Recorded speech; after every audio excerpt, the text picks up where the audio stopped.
नमस्कार ओडिशावासी आज गोटे कथा कहबी जे कि गतकाली राहुल गांधी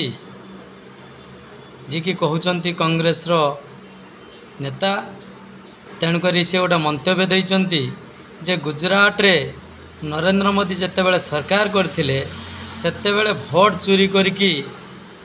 जीति बा सरकार करथिले। मु तांको गोटे कथा कहबी आज्ञा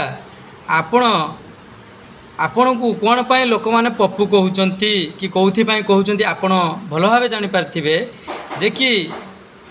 सारा भारतवासी जानती जे राहुल गांधी जो मंतव्यटी देले गुजरात रे जेतेबेले नरेंद्र मोदी जी सरकार कले सेतेबेले भारत वर्ष रे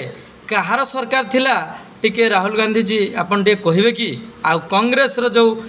जो तुंग नेता माने टिके यार उत्तर रखिए टिके भाई।